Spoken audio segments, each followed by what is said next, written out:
Здравствуйте, в эфире «Эхо Москвы» в Уфе. У микрофона Дарья Кучеренко. Я рада представить новую программу, которая называется «Конфигурация власти». Это программа о республиканской политике, о людях, которые ее олицетворяли, и о событиях с ними связанных. Время действия вторая половина 20 века и начало 21-го. Автор и рассказчик этой программы сидит рядом со мной. Это политолог Дмитрий Михальниченко. Я буду ему немного помогать в этой программе. Сегодня Дмитрий начнет вам рассказывать о Зии Нуриеве. Это человек, который работал на высших руководящих должностях как в республике, так и в правительстве страны. А в этом выпуске мы поговорим о периоде работы Нуриева в Башкирии, а в следующем уже о московской части его биографии. Дмитрий предложил назвать первую часть партийным курсом от аула до руководителя республики. Как, собственно, Нуриеву этот путь пройти удалось, мы будем сегодня разбираться.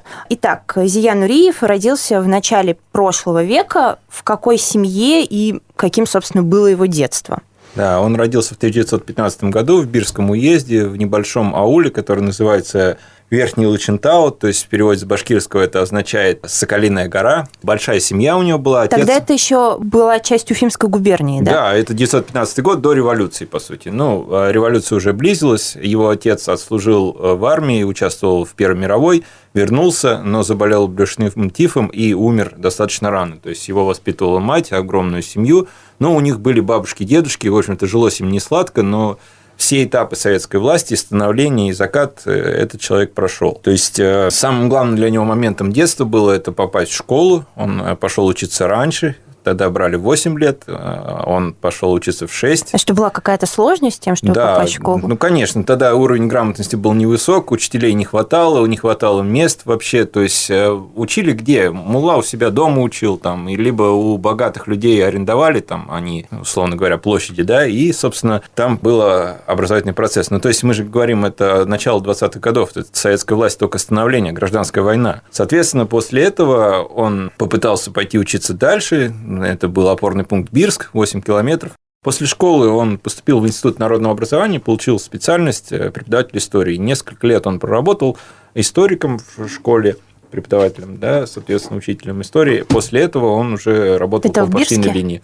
В Бирске, в районах, соответственно, у себя на родине, да, по сути, это в районах. То есть он в основном, кстати, сформировался, здесь можно видеть, как специалист, он именно в сельской местности сформировался, и дальше он в советский период уже отвечал тоже за развитие сельского хозяйства. Но биография у него достаточно стандартная, после этого его начали двигать по партийной линии. А как вот это происходит, этот момент, когда человека начинают двигать по партийной линии? Какие качества он должен проявить? Вот, это достаточно интересная тема, потому что у большевиков они создали принципиально новый тип государственного управления, в отличие от царской России, и, соответственно, это была достаточно четкая система, в которой решал не один человек, решали все-таки системные принципы какие-то, то есть там был этнический фактор учитывалась политическая благонадежность, так скажем, да, партийное членство и подбор по общим таким критериям, собственно, по этносу, по возрасту и так далее и тому подобное. Нуриев по возрасту и по тому, что он башкир, подходил, но там выдвигали они не только башкир, они соблюдали квотный принцип, по сути, то есть считалось, что у нас многонациональный регион, это действительно так было, то есть русские, башкиры, татары,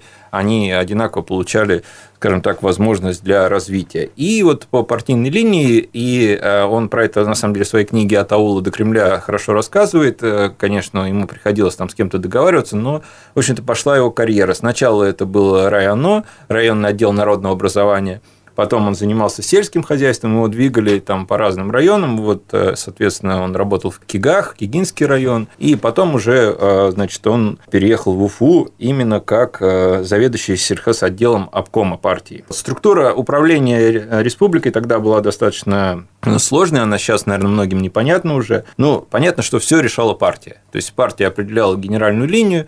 Вот, был обком партии Башкирской автономной Советской Социалистической Республики. А можно наивный вопрос задать? А можно было в то время не иметь какого-то отношения к партии? Или... Конечно, беспартийных достаточно много было. Партия – это, как бы современным языком говорить, это пассионарная сила, то есть те, которые прогрессивные слои общества, как позиционировали это большевики. Остальные могли быть беспартийными, и даже в Верховном Совете СССР или в Верховном Совете БССР там были люди, которые не имели партийной принадлежности, но проходили по тем же вот этим квотным принципам, условно говоря, доярка, пастух, инженер, учитель и так далее и тому подобное. Ну, чтобы карьеру сделать, нужно было быть активным Для карьеры, членом безусловно, партии. и Зия Нуриев в этом плане, он, кстати, отслужил в армии, но не воевал. Он отслужил в конце 30-х на Дальнем Востоке, но когда уже началась война, он уже считался перспективным кадром, управленцем, который нужен был здесь, в тылу, и его оставили. Отслужил в армии, и после этого, значит, вернулся к партийной работе. Вот структура была, соответственно, структура управления какая была. То есть все решал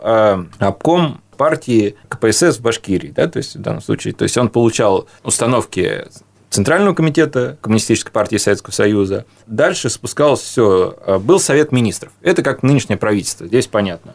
Структура управления в районах была следующая. То есть райисполком, райсоветы и, соответственно, райком партии. Райком партии в этой триаде доминировал. Райком партии, опять же, это центр принятия решений, исполком – это исполнительный комитет, то, что исполняет решения, ну и райсовет – это, опять же, состоял из тех же самых доярок, там, пастухов. Это что-то типа Совета депутатов? Это тоже типа Совета депутатов, да, лидеров общественного мнения, так скажем, которые выдвигали в своих трудовых коллективах, выдвигали лидеров. Еще важный принцип здесь – это принцип территориального кураторства. То есть, по сути, вот завод находится на одной территории, он курирует эту территорию, и он решает, берет на себя часть финансовых обязательств, хозяйственных обязательств и так далее. То есть, система была достаточно отлаженная, и кадры, когда выдвижение кадров, вот оно происходило поэтапно, и там были конкретные квотные принципы. То есть, допустим, там кумовство, родственные связи ставили явные ограничители. Судимость, безусловно, ограничитель. То есть, и национальность тоже имела место при учете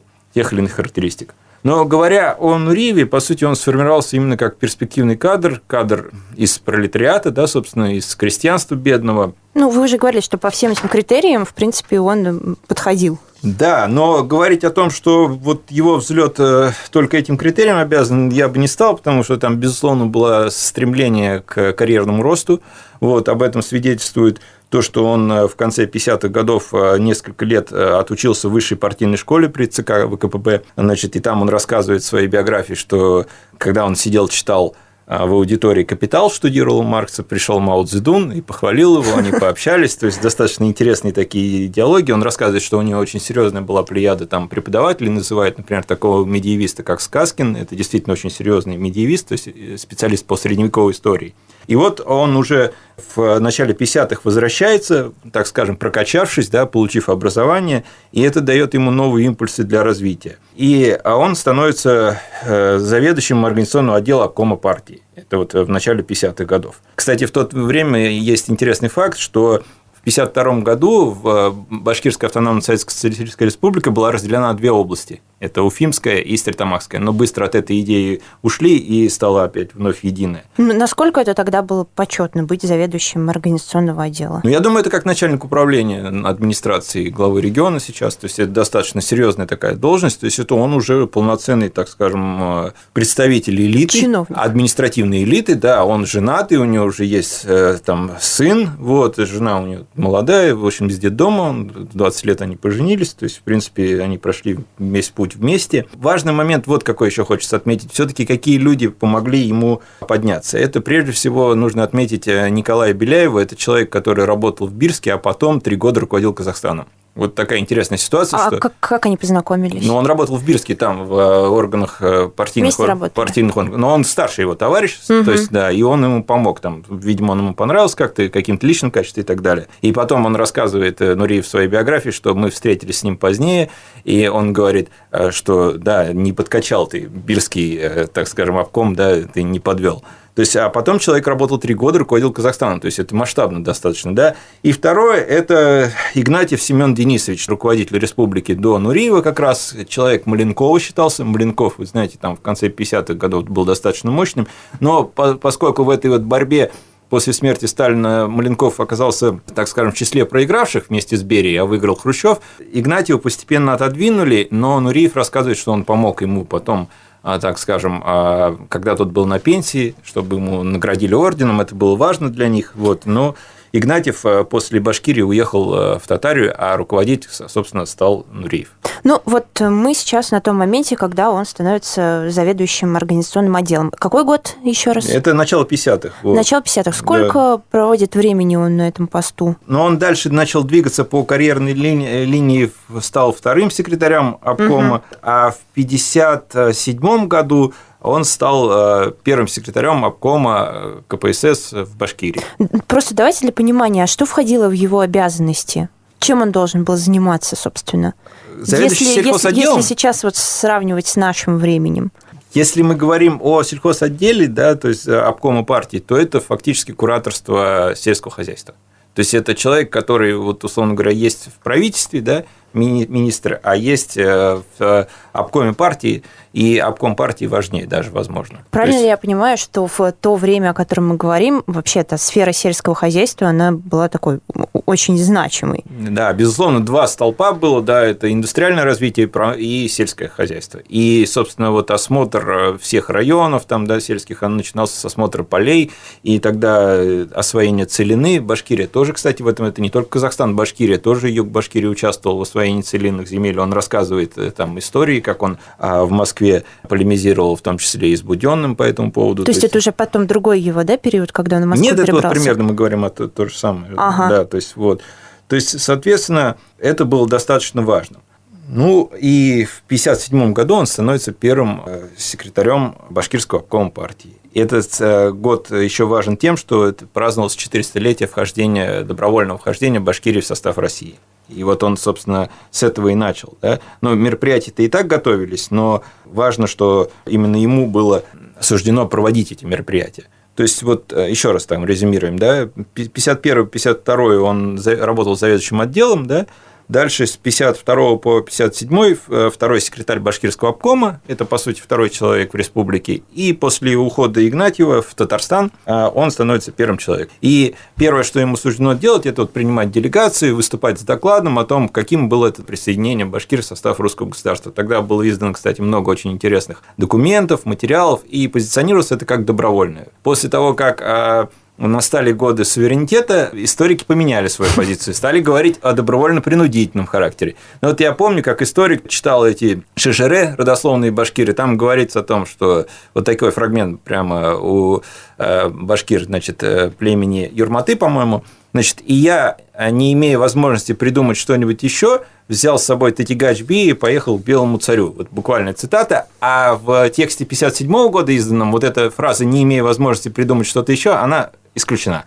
То есть речь шла... Как Нуриев в своих воспоминаниях об этих событиях пишет? Ну, как достаточно ответственно, и как он настоял на том, что первый доклад делать ему, а не представителю Москвы. То есть они сказали, то есть это же мы присоединились, то все хорошо, и это крайне важно. И он выступил действительно, человек с политической волей и умением отставить свои позиции, то есть достаточно такой авторитетный. На самом деле надо понимать, что республика в 1957 году была очень мощная по промышленному развитию. Нефти добывали больше всего в стране. И в Верховный Совет СССР там входили представители всех союзных республик, плюс Татарстан, Дагестан и Башкирия. Все. Остальные не имели представителей, то есть это достаточно важно. И вот его дальнейший рост карьерный, его переход в Москву, он вызван тем, что показатели развития республики были очень неплохие. Очень неплохие. В его вот период. Почему он важен, на самом деле, для нынешней конфигурации власти? Вот мы как раз планомерно подходим к этому вопросу. Были основаны такие города или получили развитие, да, по крайней мере. Ишимбай, Салават, Нефтекамск, Октябрьский. То есть это основа нефтегазовой, нефтеперерабатывающей промышленности закладывалась вот при нем, вот в годы его вот 12-летнего вот этого правления. А что Уфа тогда из себя представляла, кстати? Уфа, ну, Черниковка был отдельный город, да, то есть мы понимаем, что то есть Уфа это по-прежнему также была столицей республики, но промышленный потенциал ее как раз вот развивался в том числе за счет нефтепереработки, за счет других отраслей. Но главное, что вот он пишет об этом очень хорошо, у Уфы не было перспектив развития вот в южную сторону, а можно было только с северо-западной, ну, потому что на междуречии двух рек, да, соответственно, и вот Черниковск, значит, и потом объединение с Уфой, и вот то, где мы сейчас находимся, там проспект, да, это вот как раз в этот период все застраивалось. Ряд интересных историй он рассказывает, например, как вот приняли решение о строительстве дворца спорта, например. То есть, вот характерно... Он принимал участие в принятии Ну да, вот сейчас решения? я хотел... Да, то есть, можем проводить интересные параллели. То есть, у государства денег на это нет. Значит, они договорились, что предприятие дает деньги, и город потом с ними рассчитается. И город действительно рассчитался, и он говорит... Не обманул. Не обманул. И все верили. Вот он говорит так, конечно, он сам достаточно идейный и так далее, но, по крайней мере, вот таких вот споров, тяжб не было. То есть, не было прецедентов, по-видимому. Не было прецедентов, и они поверили, все крупные предприятия вложились, и это было построено, и Уфа получил дворец спорта, а с ним и импульс для развития хоккея, например. Да, вот я имею в виду дворец спорта на Зорге, достаточно там на 5000 зрителей. То есть, это достаточно интересно. Но то, что промышленность развивалась, это спору нет. Но сельским хозяйством он курировал лично, и это его конек стал тоже. То в этом плане, в принципе, годы можно считать успешными для развития республики. Вот насколько для того периода это вообще характерно, когда человек из глубинки, из многодетной семьи вдруг строит такую успешную политическую карьеру? Это достаточно характерная история, потому что именно комплектование кадров, и позднее, кстати, в республике, это тоже при Рахимове, он предпочитал комплектовать кадры из районов. Почему? Первое, наверное, у Рахимова это личная преданность, второе – это полная подконтрольность. Ну, а тогда все-таки большевики строили систему вот этих социальных лифтов, и которые как раз… Которая работала. Да, они опирались на рабочий класс и пролетариат, ну, и крестьянство. Ну, вот Нуриев – представитель, собственно, крестьянства. В этом плане он, конечно… продукт этой эпохи, и он, безусловно, хорошо относится к системе этой позитивно. Он говорит, что вот нас сейчас обвиняют, книга написана, его вот мемуары написаны в 2000 году изданы, то есть достаточно уже недавно, вот это, в зрелом возрасте уже на закате его, так скажем, пути жизненного. Так вот, он говорит, что нас обвиняют, что все решения директивно принимались, но это не совсем так. То есть, он рассказывает, допустим, случай, когда они в Белорецке, значит, человека избрать, так скажем, пытались, они назначили, вот как мы сейчас спорим, да, вот глав администрации, когда, то есть, а там люди не принимают. Он говорит, ну, вы подождите, я, говорит, сейчас прилечу. Сел на кукурузник, прилетел и убедил их. То есть, пока обед пошел, он уже прилетел. Он еще оратором хорошим был. Достаточно хороший, харизматичный вообще персона, вот, но имеется в виду, что он полетел спокойно, там, как он рассказывает, да, может быть, там, со спорами, я не знаю, не был очевидцем, да, но факт то, что он старался убеждать. А я, говорю, почему вы не хотите этого человека принимать? Он рассказывает. Он говорит, вот он еще молодой, не обстрелян и так далее. Ну, и он там задвинул тему, что надо выдвигать молодых, партия поддерживает и так далее. То есть, они с ним согласились. Я не знаю, насколько это все аутентично, да, но, в принципе, система отбора кадров была. И кадровая работа была достаточно, так скажем, выстроена в системном формате, а не в том, что вот я его знаю, а его не знаю, я возьму того, кого знаю. То есть, вот это сейчас проблема. Переход от одной должности к другой, это было логичное такое. Да, логичное поступательное движение, и, ну, понятно, ему нужно было сформировать бэкграунд, выстраивать отношения с чиновниками всесоюзного значения. Он рассказывает, что он с Брежневым был знаком задолго до его назначения, с Хрущевым у него отношения, я так понимаю, выстроились неплохие. Вот он рассказывает о том, что Хрущев приехал, и Никита Сергеевич проводит совещание. Сидят достаточно много там представителей руководящих должностей, заводы руководителей, там, фабрик и так далее. И руководитель соды тогдашний говорит: Никита Сергеевич, а почему вы у нас машины отняли служебные? Я вот руковожу предприятием, которое производит больше кальцинированной соды, чем во всей Англии, и, соответственно, я приехал к вам на совещание на грузовом автомобиле. Ну, Хрущев так посмотрел со слов Нуриева, да, и сказал, ну, говорит, да, мы, наверное, здесь перегнули, это надо маленьких там предприятий лишать, где можно пешком ходить, а вам, конечно, надо вернуть. То есть, вот такие разговоры идут. Кулуарно там или, скажем так, в закрытых совещаниях можно было высказать какую-то обратную связь, и руководители шли где-то навстречу, где-то не шли, я думаю, там было жестко. Вот, что касается, допустим, вот таких вещей, как там кумовство и так далее, Нуриев пару раз упоминает, что такие случаи были, и мы добивались, чтобы это убирали, так скажем, да, вот. Но у него, естественно, никакого кумовства быть не может. Он без отца рано остался, мама там фактически никогда не работала, я так понимаю, только детьми занималась, но детей там куча. То есть, по сути… А насколько вот те чиновники, назовем их так, да, которыми был Нуриев, были в то время открыты для народа? Как выстраивалось вот это взаимодействие? Ну, я думаю, что это люди не были открыты, это были люди убежденные, цельные в абсолютной правоте своей линии партии, с которой они колебались периодически, да, вместе с линией партии, есть такое устойчивое выражение. Но умение найти язык общий с людьми, умение им нравиться, это, безусловно, ценилось. И он рассказывает случаи, когда он там с простыми людьми разговаривал, искал общий язык, решал проблемы. Но в целом это все-таки вот открытости большой не было и не было большого пиара. А жили ли в достатке эти люди? Вот по поводу достатка он говорит следующим образом